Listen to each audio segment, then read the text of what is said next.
আসসালামু আলাইকুম গাইস, কেমন আছো? আশা করি আলহামদুলিল্লাহ আপনাদের সকলকে ভালো রাখো। গাইস আপি দেখো সাজা পূজা করছে।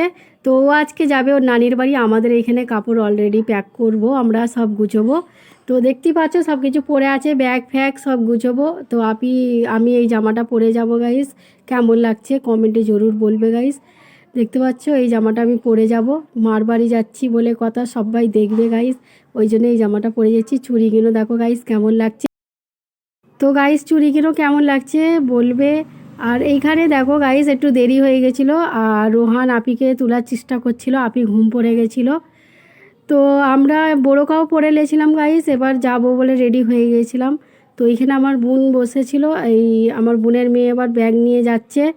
ও প্রথমবার যাচ্ছে বিয়ের পর, তো ওরও খুব আনন্দ হচ্ছিল, খুশি হচ্ছিল, আমাদেরও খুব খুশি হচ্ছিলাম। মারবাড়ি বলে যাবার কথা হলে আপনারা জানেন কতটা খুশি হয় সবাই মারবাড়ি গেলে।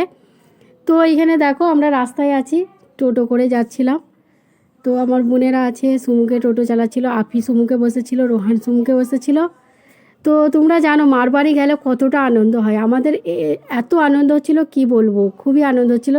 কিন্তু গাইস আমার এর পরের পার্টটা পাঠাবো, যে কি খেয়েছি, কেমন ছিলাম, কেমন ঘুরেছি, সব পরের পার্টটা পাঠাবো গাইস।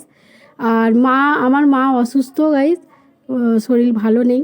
তো ওইটাও আপনাদের দিয়ে পাঠাবো। তো দেখতেই পাচ্ছ এখানে মিষ্টি নিচ্ছি।